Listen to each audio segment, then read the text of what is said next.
Hey everyone, I'm Pion and welcome to Pion's Perspective. Today with another Strife patch episode, version 0.2.44. Let's get started, shall we? So in this patch we don't get any big features, but a bunch of small balance changes. Let's take a look at the more interesting ones. First one, another change to mana regeneration. So items get nerfed a little bit more, base regeneration gets buffed a bit more.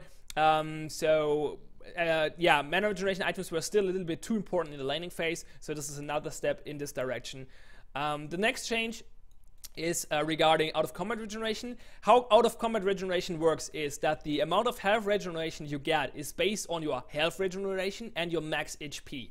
So now your max HP will get you less out of combat regeneration than before, and your health regeneration will give you more out of combat regeneration than before, which makes health regeneration items a little bit more viable for picking up in the early game, which is probably a good thing because we didn't saw anyone buying health regeneration. So probably a good change.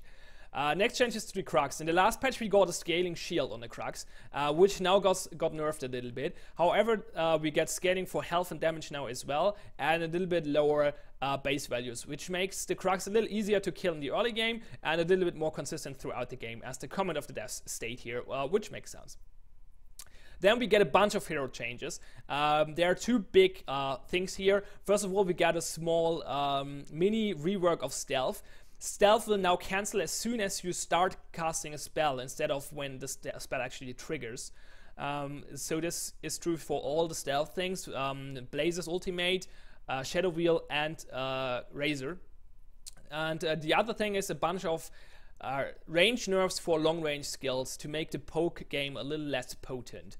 So let's take a look at the other changes which are interesting. Ace got a small frostbite buff, which is probably to try to make him a little bit more viable in a competitive game. I'm not sure if buffing the frostbite helps here. However, I think S2 should keep an eye on Ace because in the lower levels he can be quite snowbally, and I don't want to see Ace become the pub stomping hero. So I don't think it's too bad yet, but keep an eye on that, please. Okay, the next big change is to Blazer. Blazer got buffed around the board, and that's probably all over the board. But that probably makes sense because Blazer did not get picked up too much, and now she should be a little bit more viable. The same goes for Caprice. She got a few small buffs as well, making her a little bit more agile with her ultimate. We should see more Caprices now, I hope at least. Carter got an interesting buff. His Ring of Fire got less mana regeneration and more damage per second, which probably means we will see more solo bottom Carters spamming Ring of Fire in the future. That might get interesting. I like it. Looking forward to it. So Claudessa got changed a bit, a little bit interesting here. So the scale shield now gives armor and magic armor instead of a percentage-based damage reduction, which is basically the same as long as you're not buying armor or magic armor. But as soon as you start buying magic armor or armor, the value of scale shield goes down a little bit. Which makes Claudessa a little bit less of a heavy tank in the late game. However, she gets a small offensive buff for her ultimate. It doesn't look like one, but it is one. The duration of the ultimate got reduced by 2 seconds, or decreased by 2 seconds. But the overall damage stays the same, which means you deal more damage per second now, which is probably a good thing because 10 seconds was quite long, and most teamfights most of the time you could not keep people that long in your ultimate anyway. So getting more damage or the same damage in less time out there is probably a good thing. So a little bit, basically Claudessa is probably as strong as before, but a little bit more on the offensive side now than on the defensive one. Small buff for Featherstone on his Splinter Shield, and an interesting change to Melody. Whirlwind cast time got increased to 0.3 seconds from 0.2, which makes it a little bit harder to hit on point blank range. However, the travel speed of the Whirlwind got increased, which makes it around the same difficulty to hit targets on max range. So this is a mini nerf.